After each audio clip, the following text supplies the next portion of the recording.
मेरी वीडियोज़ के नीचे बहुत ज़्यादा कमेंट्स आए हैं कि जी आप इस बीमारी के बारे में बात करें।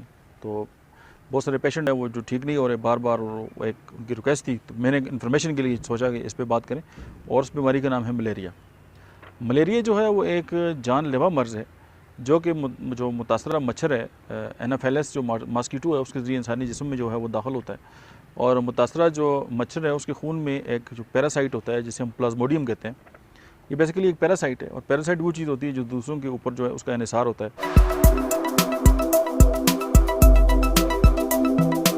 बिस्मिल्लाहिर्रहमानिर्रहीम, अस्सलाम वालेकुम। मेरा नाम डॉक्टर अहमद एजाज़ है और मैं सिविल क्लिनिक से बटाबाद से आपसे मुखातब हूँ। आज हम एक ऐसी बीमारी के बारे में बात करेंगे कि मेरी वीडियोज़ के नीचे बहुत ज़्यादा कमेंट्स आए हैं कि जी आप इस बीमारी के बारे में बात करें। तो बहुत सारे पेशेंट हैं वो जो ठीक नहीं हो रहे बार बार, और एक उनकी रिक्वेस्ट थी, तो मैंने इन्फॉर्मेशन के लिए सोचा कि इस पर बात करें। और उस बीमारी का नाम है मलेरिया। मलेरिया जो है वो एक जानलेवा मर्ज़ है जो कि जो मुतासरा मच्छर है एनाफेलिस जो मॉस्किटो है उसके ज़रिए इंसानी जिस्म में जो है वो दाखिल होता है। और मुतासरा जो मच्छर है उसके खून में एक जो पैरासाइट होता है जिसे हम प्लाज्मोडियम कहते हैं, ये बेसिकली एक पैरासाइट है। और पैरासाइट वो चीज़ होती है जो दूसरों के ऊपर जो है उसका इन्हिसार होता है। जब ये मच्छर इंसान को काटता है तो उसके बाइट के ज़रिए जो है प्लाज्मोडियम जो है वो इंसानी जिस्म में जो है वो दाखिल हो जाता है। और जिस्म में दाखिल होने के बाद ज़ाहिर है वो ब्लड में होता है, और ब्लड जो है जब सर्कुलेशन होती है और वो लिवर के अंदर जब पहुँच जाता है तो उसके बाद ये होता है कि वो जब जिगर के अंदर पनाह लेता है और फिर वहाँ पे जो है वो मैच्योर होना शुरू हो जाता है। और उसके बाद दोबारा जो है वो दौरान खून में शामिल होता है और फिर जो आरबीसीज़ हैं उनको जो है वो डिस्टर्ब करना शुरू कर देता है। और ये तकरीबन 48 से जो 72 घंटे हैं उनके दौरान ये पैरासाइट जो है वो खून की जो सुर्ख ज़रात हैं उनके अंदर जो है वो मल्टीप्लाई होना शुरू हो जाता है, ये तकसीम होना शुरू हो जाता है, जिससे जो है वो जो आरबीसीज़ हैं वो बर्स्ट होना शुरू हो जाते हैं। और WHO के मुताबिक तकरीबन 2016 में जो है मलेरिया के 216 मिलियन केसेस जो हैं वो रिपोर्ट हुए हैं, और जो मुतासर ममालिक हैं उनकी तादाद जो है वो 91 थी।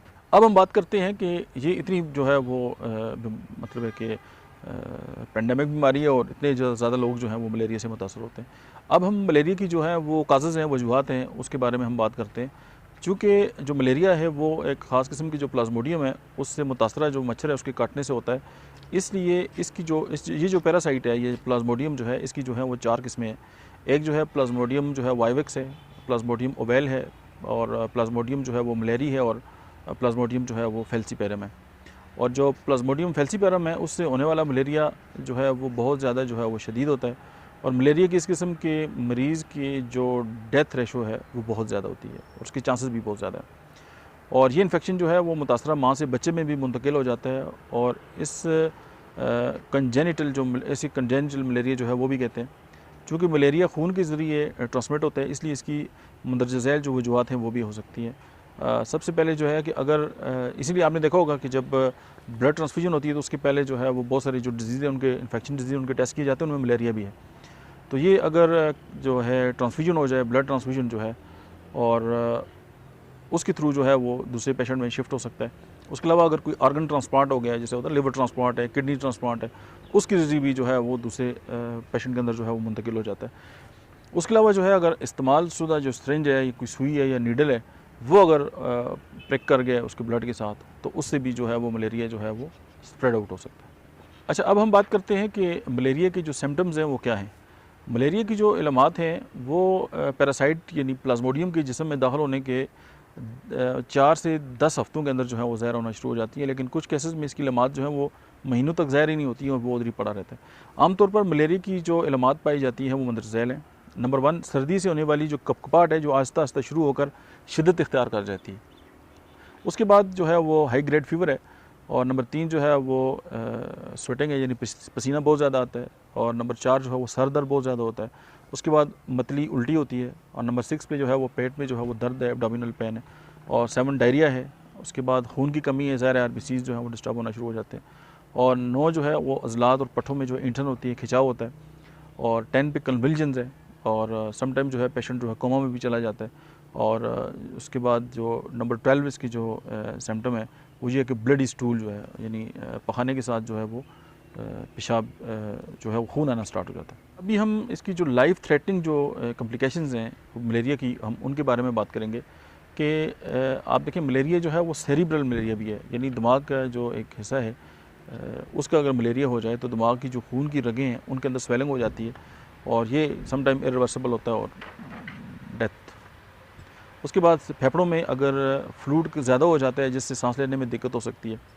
और तीसरी जो लाइफ थ्रेटनिंग जो कम्प्लिकेशन है मलेरिया की, उसमें यह है कि गुर्दों में जिगर या तिली जो है वो नकारा हो जाती है, सडनली जो है वो फेलियर हो जाता है। और नंबर 4 पे जो है वो खून की जो है वो शदीद कमी हो जाती है और 5 लेवल जो है ग्लूकोज लेवल है वो बॉडी के अंदर जो है वो कम हो जाता है। ये जो है वो मलेरिया की लाइफ थ्रेटनिंग जो है वो कम्प्लिकेशंस हैं।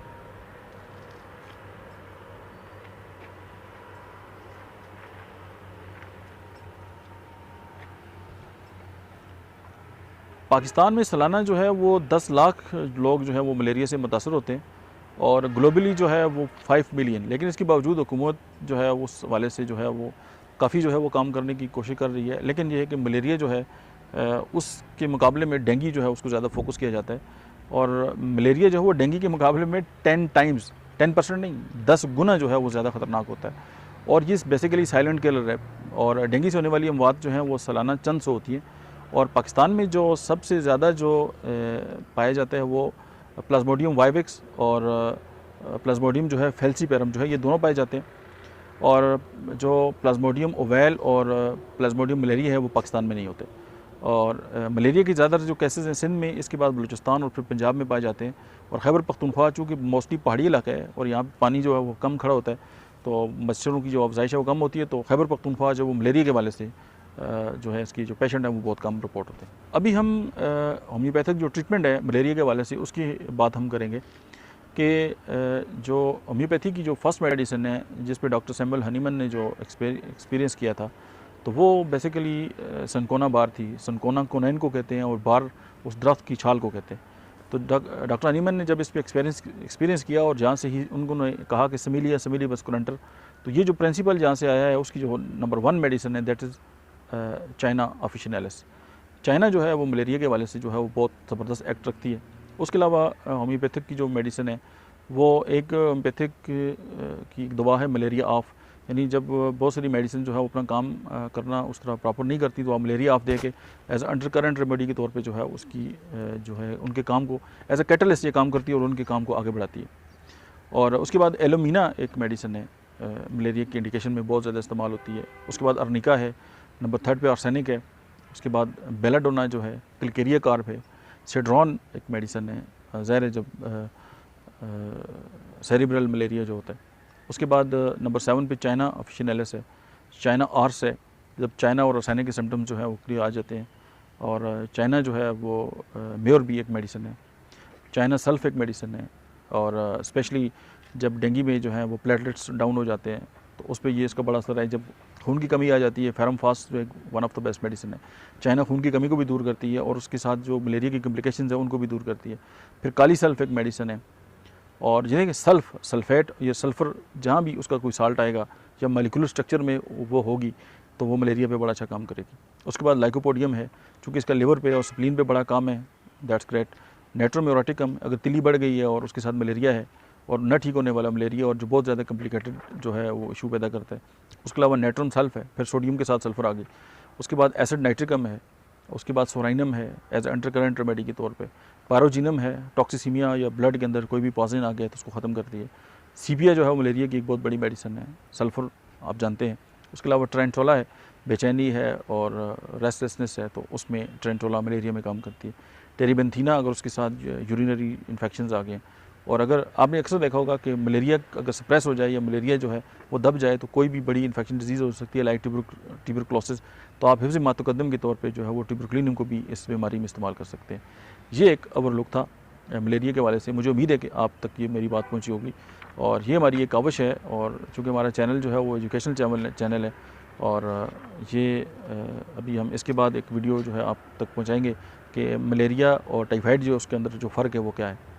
तो बस आपसे यही दरख्वास्त है कि आप हमारा चैनल जो है डॉक्टर अहमद एजाज ऑफिशियल देखते रहिए और अपने जो चाहने वाले हैं, अपने देखने वाले हैं, उन तक जो है वो उसको शेयर करते रहिए। Thank you very much.